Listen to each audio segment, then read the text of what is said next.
Welcome to The Deep Dive. We're the podcast where we take a whole stack of sources, figure out what really matters, and talk it through. Yeah, turning all that complex info into something, you can actually get your head around. Exactly. And today, wow, we are diving into something that's just, it's everywhere. Celebrity. You can't escape it. Seriously, think about it. Red carpets, magazine covers, sure, but also just scrolling through your phone. Bam. Famous faces. All the time, it feels constant. It really does. And there's this, magnetic pull, isn't there? We're just fascinated by these people. But here's the question we're tackling. Is it just, harmless admiration? Oh, they're talented or whatever. Or is there something deeper going on? Psychologically, I mean. Precisely. Is it tapping into something fundamental about us? And that's exactly what today's deep dive is all about. We're not just skimming the surface of pop culture here. We're really trying to explore the whole psychology of celebrity fascination. Why are we, the audience, so drawn in? What needs does it maybe fulfill for us? And crucially, when does that connection, that fascination, maybe cross a line? When does it become unhealthy for the fan? Right. But then we're also flipping it. We want to look at what it's actually like for the celebrities themselves, behind the curtain. Yeah, the reality versus the image. Because it often seems pretty different. Very different. And we're also going to get into this really interesting, kind of surprising link between personality traits like narcissism and actually wanting that level of fame in the first place. Okay, so it sounds like we've got a lot to cover. Where did we pull all this info from? It's a real mix, actually. We've got scholarly articles, some deep psychological analyses, and even some firsthand accounts from people who've actually lived through fame. So perspectives from all angles. Exactly. The goal, as always, is to pull out the most important insights, maybe uncover some surprising facts, and just help make sense of this huge cultural thing we call celebrity and fame. All right, let's do it. Let's really get into it. So the big question first, why? Why are we so drawn to celebrities? It feels almost baked into us, doesn't it? This need to look up to people, or at least look at them. It really does feel fundamental. And what's fascinating is, like you said, it's not new. Humans have always been fascinated by certain figures. But modern media, well, that's just thrown gasoline on the fire. Amplified it massively. Massively. The scale today is just unprecedented. But yeah, the fascination itself, it has deep, deep roots. The whole idea of a celebrity has evolved dramatically over time, kind of mirroring how society and technology changed. Okay, so take us back. What did fame even look like before, say, newspapers or TV? Ancient times. Right. Well, think about figures like Julius Caesar or Cleopatra or maybe Alexander the Great. They were definitely famous in their world. Known figures, leaders, legends almost. Exactly. Yeah. Legends. Their reputations were built on, big achievements, military wins, maybe just a captivating personality or mystique. Same in, medieval Europe. You had saints, powerful kings, knights, figures people revered. But their fame wasn't global, right? It couldn't have been. Not even close. That's the key difference. Their fame was limited by geography, hugely. And it relied almost entirely on word of mouth, on oral tradition. Stories traveled, but slowly and not that far. A hero in one region might be totally unknown just over the mountains. So it was localized, contained. Very much so. It wasn't this mass phenomenon we see now. Okay, so when did that start to shift? When did fame begin to look a bit more like what we recognize today, something spreading further? The real shift started around the 18th century. And the big engine for that change, print media. Suddenly you could reproduce stories and images much more widely. The printing press effect. Totally. Take someone like Lord Byron, the poet. He wasn't just admired for his writing, he was arguably the first modern celebrity poet. People were obsessed not just with his poems, but with him, his looks, his scandals, his whole persona. So the focus started shifting from the work to the person behind the work. Exactly. His personal life became public fodder in a way that was quite new. The public wasn't just reading his poetry, they were consuming him. That's a turning point. That is a big shift. And I guess the 19th century, with even more mass media, just push that further. Exponentially. You get mass-produced newspapers, posters become common, and then, crucially, photography arrives. Oh, images. That changes everything. Completely. Now you could see these famous people, even if you'd never meet them. Stage actors like Sarah Bernhardt, opera singers like Jenny Lind became household names. Even notorious criminals sometimes gained a strange sort of fame. Their faces, their stories were everywhere, reaching ordinary people. It creates a different kind of connection, or maybe the illusion of one, when you can see a face. Absolutely. And then, of course, the early 20th century brings film, The game changer. the ultimate game changer for celebrity culture. Suddenly, these figures weren't just static images. They moved, they emoted, they felt present. Think Charlie Chaplin, Marilyn Monroe, James Dean. Icons. Global icons. Truly. And Hollywood's studio system wasn't just making movies, it was a celebrity-making machine. They meticulously crafted these public personas. Often quite different from the real person, right? Oh, often miles apart. They were selling an idealized image, a fantasy. And this is really where celebrity gets deeply intertwined with commercialism. Stars started selling products, lifestyles. Their image became a valuable commodity. That sounds incredibly modern, actually. Like early influencers. It really is a direct line. The persona starts to overshadow the actual craft sometimes. It becomes about what you represent, what you can sell. Okay, so film created these massive stars, then TV comes along. And beams them right into everyone's living rooms. Mid-20th century, television takes that reach even further. Think Elvis Presley, the Beatles. Their fame crossed borders instantly. Beatlemania. Exactly. Even politicians like JFK became celebrities as much for their image and charisma as their policies. And by the 80s, 90s, you get the rise of the true global superstar Michael Jordan, Madonna, Oprah. Figures recognized literally everywhere. And now, the 21st century, it feels like the floodgates just opened completely. Reality TV, social media. Totally democratized it, or at least changed who gets to be famous and how. First, reality TV shows like American Idol or The Kardashians suggested, normal people could become stars. Famous for being famous, almost. Kind of, yeah. It blurred the lines. And then social media, Instagram, TikTok, YouTube just blew it all up. Now individuals can build their own fame, bypass the old gatekeepers entirely. Leading to the rise of the influencer. Exactly. People famous specifically for their online presence, their follower count, not necessarily for traditional talents like acting or singing.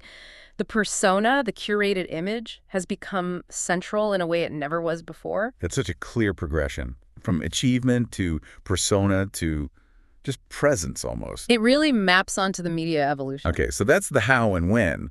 But let's get back to the why. What's psychologically driving us to engage so intensely with these figures, especially now with this constant access? Right, because it's definitely more than just having access. It taps into some really fundamental human needs. One of the biggest is our basic drive for social connection.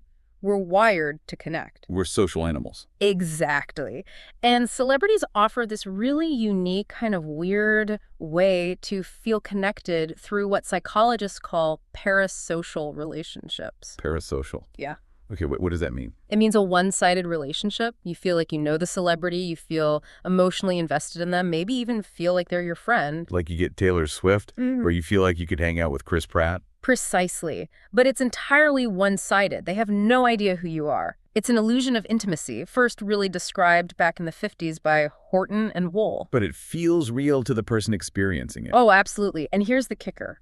Research shows these relationships can actually provide real emotional comfort. They can help people feel less lonely, maybe even fill gaps left by real-life relationships. Wow, really? So it's not just trivial. Not necessarily, no. Cohen found this back in 2004. And today, it's easier than ever to form these bonds, right? Celebrities share personal moments on Instagram, they do Q&As, they reply to comments. It feeds that feeling of closeness. It really does. It fosters that illusion of a genuine connection, and our brains kind of run with it, providing some real emotional benefits, even if the relationship itself isn't real in the traditional sense. Okay, so connection, even if one-sided, is a big driver. What else? Simple admiration has to play a role, right? Seeing incredible talent. Definitely. Admiration of talent and success is huge. You watch Simone Biles defy gravity, or you hear a song that just perfectly captures something. There's genuine awe there. Yeah, you admire the skill, the dedication. Right. And theories like attribution theory suggest we naturally admire hard work and talent, connecting them to success. Plus, Richard Dyer's star theory talks about how the media actively crafts these celebrity personas to be symbols of societal ideals.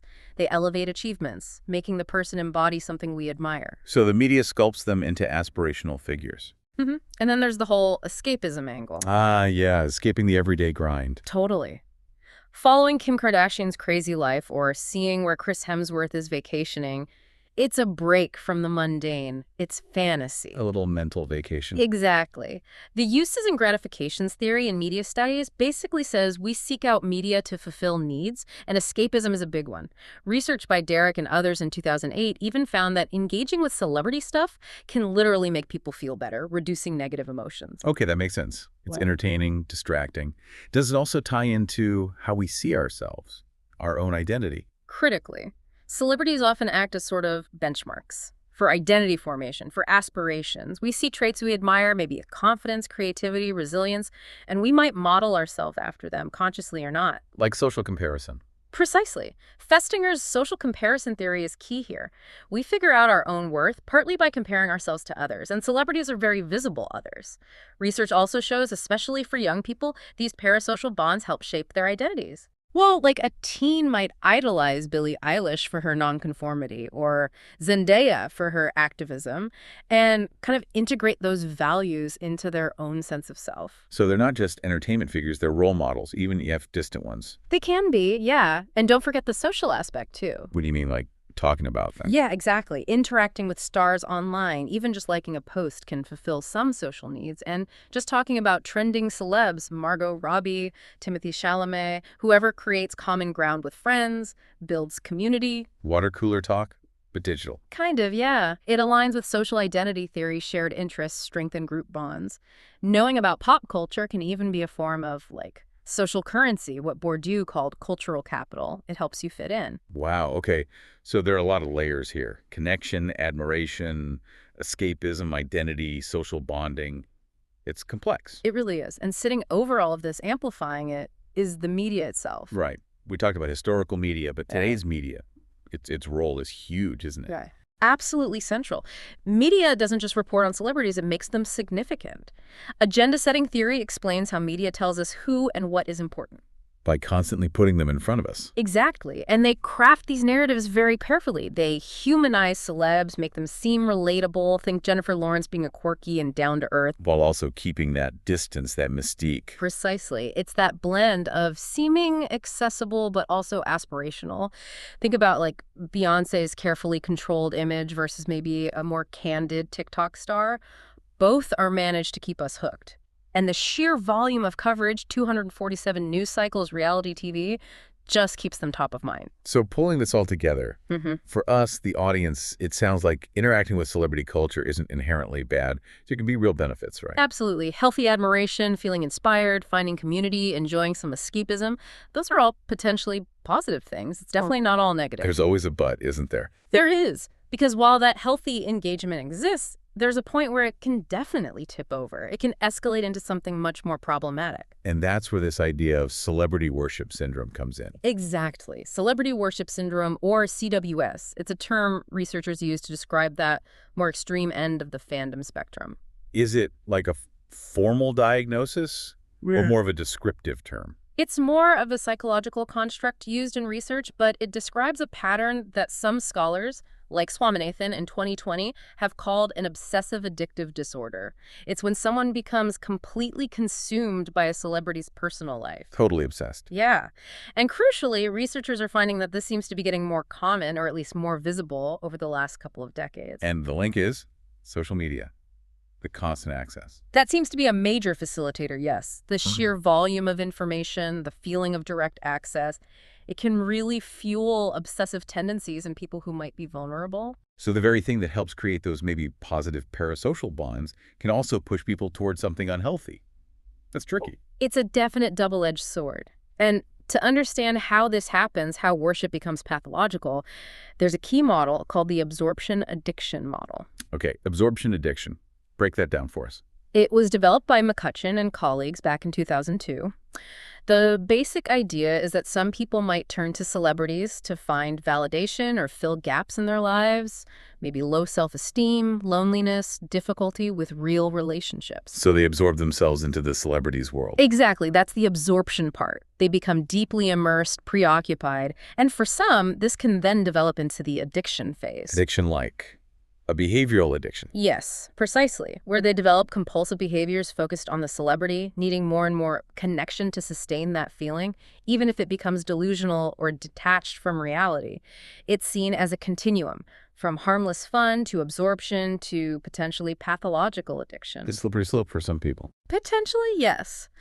And researchers have actually tried to categorize these levels of worship using something called the Celebrity Attitude Scale, or CAS. Okay, so there are defined levels. Yeah. Maltby and colleagues proposed 3 main levels, kind of ranging from normal social interaction to something much more concerning. What's level 1?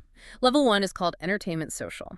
This is pretty much most people. It's casual interest, you enjoy their work, you might chat about them with friends, did you see Rihanna's halftime show?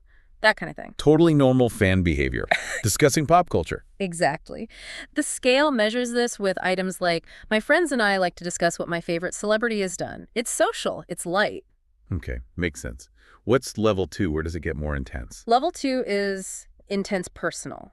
Here, the emotional investment gets much deeper. People start feeling a strong personal connection, like they really know the celebrity intimately. Think of someone who feels Harry Styles is practically their soulmate. Okay, yeah, that's definitely a step up. It is, and importantly, research shows people scoring high at this level often show more signs of things like anxiety, depression, maybe some narcissistic traits themselves, cognitive inflexibility, kind of rigid thinking, and just generally poorer ways of coping with stress. So it's starting to correlate with some mental health difficulties. Yes. The scale assesses this with items like, I have frequent thoughts about my favorite celebrity even when I don't want to, or I consider my favorite celebrity to be my soulmate. It's becoming a preoccupation. And level 3, I'm guessing this is where it gets really serious. Level 3 is borderline pathological. And yes, this is the most concerning level. It involves uncontrollable behaviors and fantasies, sometimes even illegal ones. Like stalking. Exactly. Stalking, obsessive messaging, developing a complete delusion that you have a real personal relationship with the celebrity. People at this level show significant psychopathological symptoms, often narcissistic traits, major cognitive inflexibility, really poor coping skills. What kind of questions assess that? Yeah. It sounds extreme. They are extreme. Things like, I often feel compelled to learn the habits of my favorite celebrity, maybe implying following them, or even items suggesting they'd break the law if the celebrity asked them to. It's really entering a dangerous territory. Wow. That's genuinely alarming. So what are the concrete mental health impacts we see linked to these higher levels, especially level 2 and 3? What's the real damage? Well, the link between these more pathological forms of celebrity worship and poor mental health has become much clearer over the last 20 years. For adults, studies consistently find associations with high anxiety, increased depression, high stress levels. So significant psychological distress. Yes. And interestingly, Sansone in 2014 even pointed to a correlation with increased physical illness. The chronic stress might be taking a physical toll. The mind-body connection makes sense. Mm-hmm. And then there's a particularly concerning link, especially for younger people, around body image. I can see where this is going. Comparing yourself to perfectly curated celebrity images. Precisely. Studies by Maltby, Ho, and others have shown that teenage girls, in particular, who score high on intense personal worship, often report much poorer body image and a stronger drive for thinness. They internalize these often unrealistic ideals. That's really worrying, especially with social media bombarding them with those images 204/7. It's a huge issue. And beyond that, other research links high CWS levels to things like dissociation, feeling detached from reality, and being prone to fantasy. Spending more time in their heads imagining this connection. Exactly. And also compulsive behaviors. Zilla and colleagues in 2018 found links between high CWS and problematic internet use, constantly needing to check up on the celebrity maladaptive daydreaming that interferes with life, and even a strong desire for fame themselves. Trying to become like the person they worship. Perhaps, or seeing fame as the ultimate validation. And that same team, Zilla et al., did another study in 2020 with even more disturbing findings. What did they find? They found significant links between high levels of celebrity worship and actual self-harming behaviors, suicide attempts, and even illicit drug use. Oh, wow. Okay, so this isn't just about being a bit too enthusiastic. Yeah. It can be linked to incredibly serious, life-threatening issues for some individuals. It absolutely can be at that pathological end of the spectrum. It's a stark reminder of the potential dark side. And here's where it gets really, really striking, isn't it? Yeah. We talked about social media making celebrities feel closer, maybe fostering positive connections. Mm-hmm. But it seems undeniable that this same constant access, this blurring of lines, is a major driver behind this increase in pathological worship that researchers have seen over the past 2 decades. It seems to be a primary catalyst, yes. The very tool that promises connection also provides endless fuel for obsession for those who are susceptible. It creates this environment where admiration can more easily spiral. Okay, so that's a pretty comprehensive and frankly quite sobering look at the fan side of the equation, especially when things go wrong. But what about the other side? What about the celebrities living inside that fishbowl? Right, we've talked about the fans looking in, but what's it like looking out? Yeah. We see the glamour, the money, the adoration. But is that the whole story? What's the psychological reality of being famous? It's often profoundly different from the public perception. Experts who work with celebrities describe fame itself as being like a dangerous drug. A dangerous drug. That's a really intense comparison. It is, but psychologists like Donna Rockwell, who specializes in this, see real parallels with substance abuse symptoms. The initial high, the craving for more, the destructive consequences. What kind of consequences? Over time, the pressure and unreality of fame can lead directly to actual substance abuse as coping, deep social isolation, pervasive mistrust of people's motives, adopting dysfunctional ways of dealing with it all, and tragically, as we know, sometimes untimely death. We've seen too many examples of that. Whitney Houston, Michael Jackson, Judy Garland. The list is heartbreakingly long, and that quote you mentioned earlier from the former child star. The most addicting drug of them all is fame. Exactly. It captures that intoxicating but potentially lethal quality. And does this usually happen gradually, or is it more like a sudden shock to the system? For many, it's not gradual at all. It's often described as an overnight phenomenon. One day you're relatively unknown, the next your life is completely irrevocably different. That must be incredibly disorienting. Hugely. Rockwell describes a typical process celebrities go through. First, they love the attention, then they start to hate the downsides. Then comes a sort of addiction phase to the highs, followed by acceptance, and finally adaptation, which might be healthy or unhealthy. But that initial impact fundamentally changes how they experience the world. How does it change them psychologically, day to day? Well, a huge thing is that growing sense of isolation. Yeah. Even when surrounded by people, they feel alone. There's intense mistrust. Is this person genuine or do they just want something? And the total loss of privacy is massive. Always being watched. Always. And to cope, many develop what's called character splitting. Character split. Yeah, it's like a psychological defense. They create the celebrity self, the polished public persona, which is separate from their authentic self, the person underneath. They live these two parallel lives. That sounds exhausting and kind of fragmenting. It absolutely is. And you hear it in how they describe the feeling, like being an animal in a cage or a toy in a shop window, a Barbie doll, just a public facade, Right. or that guy on TV. Not even a real person. Dehumanizing. Very much so. They talk about feeling lonely, not secure, like there's a bubble around them, their family space being invaded, living in a fishbowl or a locked room. Strangers feel this inappropriate closeness because they think they know you. So it's this huge paradox, right? On one hand, all the perks, wealth, access, adoration.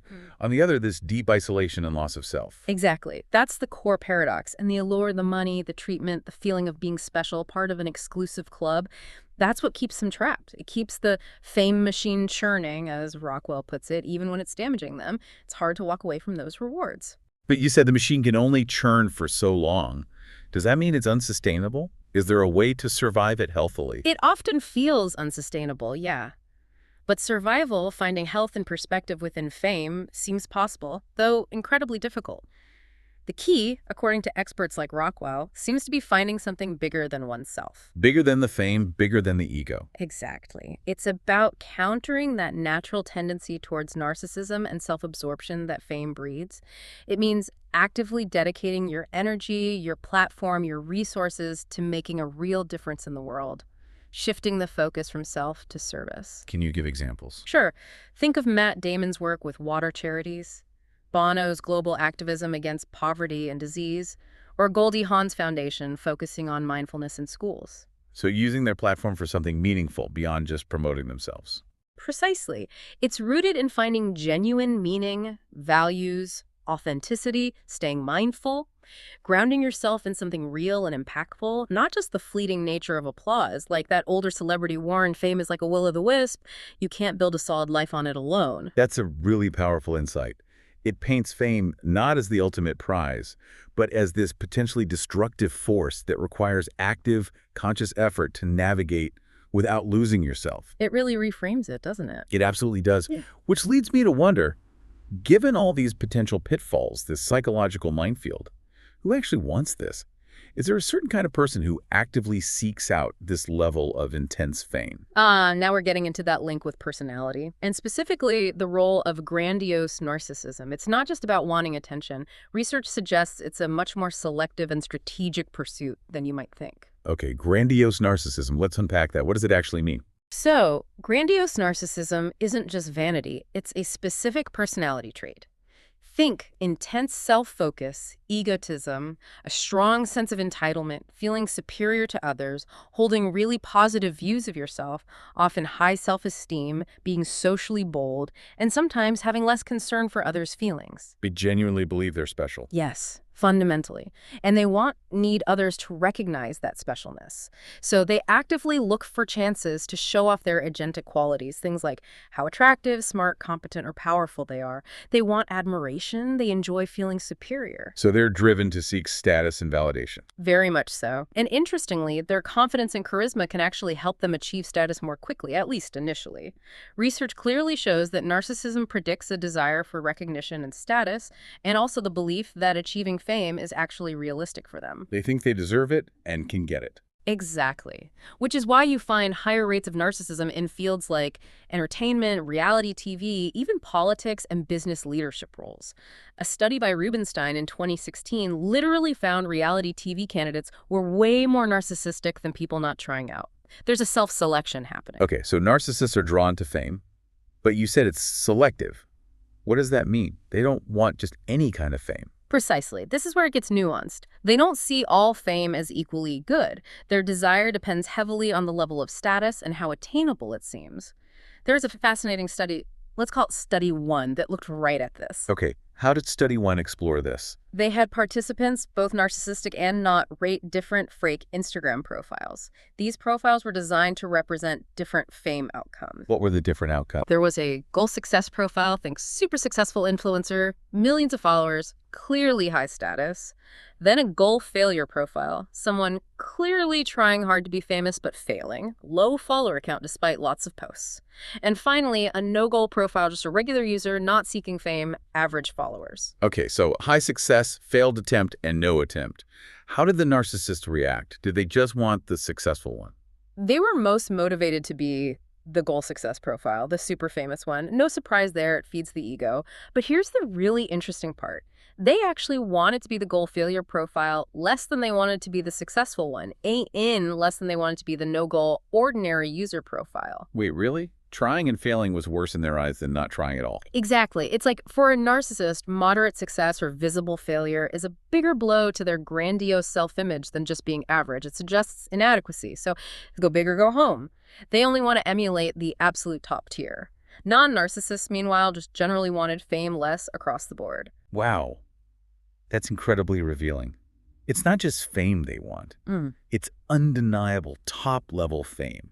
Anything less is almost insulting to their self-perception. It really highlights their selective, status-driven motivation. So how do they decide if that top-level fame is attainable for them? Does it depend on feeling like they're already similar to those successful people? That seems to be exactly it. And that's what Study 2 dug into. The hypothesis was basically narcissists only really crave fame when they feel similar to existing high-status people because that similarity signals, hey, I could achieve that too. Makes sense. How did Study 2 test that? They focused only on successful, high-status targets like a famous Hollywood actor, a top social media star, a successful CEO. Participants rated how similar they felt to these people and how much they wanted to be them. And what was the connection? Well, first, narcissists did feel significantly more similar to all these high-status figures than non-narcissists did. They already see themselves in that league, basically. Right, the inflated self-view. But the crucial finding was their motivation to become these figures was only high when they perceived that similarity. Feeling similar was the key that unlocked the strong desire for that specific person's fame. It acted as a proxy for attainability. If they could see themselves in that person, the ambition ignited. So it's like, they're successful, and I see myself in them, therefore I can be that successful too. That seems to be the internal logic. And interestingly, their desire was boosted by liking the target's positive traits, like competence, but not specifically by seeing the target as narcissistic. They weren't necessarily drawn to narcissism itself in others, but to success they felt mirrored their own potential. What about how they view narcissism in others generally? Like, Yeah. are they more tolerant of it? Generally, yes. Research suggests narcissists are more accepting of narcissistic traits in others, maybe seeing them as normal or even desirable for getting ahead. They often hang out with other narcissists. An echo chamber. Kind of. But these studies also hinted they might underestimate how narcissistic, high-status people actually are compared to how non-narcissists perceive them. Maybe non-narcissists are just more sensitive to it, or maybe narcissists just normalize it. It could also vary by context. Maybe narcissistic traits seem more acceptable in Hollywood than on, say, TikTok, where it might seem more like insecurity. That's fascinating. Paints a picture of a very specific, strategic drive for only the highest levels of fame, fueled by a belief in one's own similarity to those already at the top. It's less about connection and more about confirming their own perceived greatness. It really highlights that selective, ego-driven aspect of the pursuit for some individuals. Wow. Okay, this deep dive has been incredibly illuminating. We've gone from why we're all so drawn to celebrities, those deep needs for connection, admiration, escape, identity. And how things like parasocial relationships can genuinely offer comfort, at least in healthy doses. Right.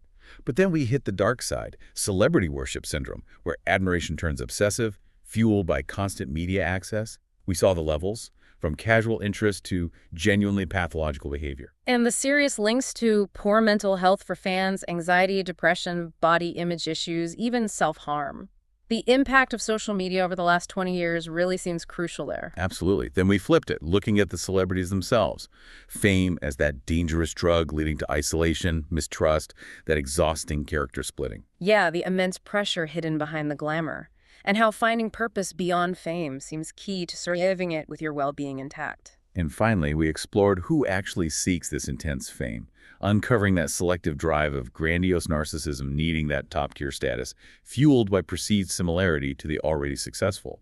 It's not just wanting attention, it's wanting confirmation of superiority. A really complex picture on all fronts. So, for you listening, navigating this world saturated with celebrity images, understanding all this really gives you critical tools, doesn't it? Tools to see how images are built, how fame works like currency, how sometimes image gets valued way over substance. It really prompts you to look critically at what we as a society choose to elevate and admire and why. And it leaves us with a really big, challenging question, I think. Given the good sides of healthy engagement, but the real dangers of obsession for fans and the huge psychological toll on celebrities, how do we maybe foster something better? Yeah, how can we build a culture that celebrates real achievement, real connection, real impact, instead of just getting stuck in this potentially dead-end cycle of fame and obsession? What would change if we collectively shifted focus, moved from just consuming the image to valuing authentic impact? That's definitely something to think about. A lot to mull over. Absolutely. Well, that's all we have time for on this deep dive. Thanks for joining us. Thanks, everyone. See you next time.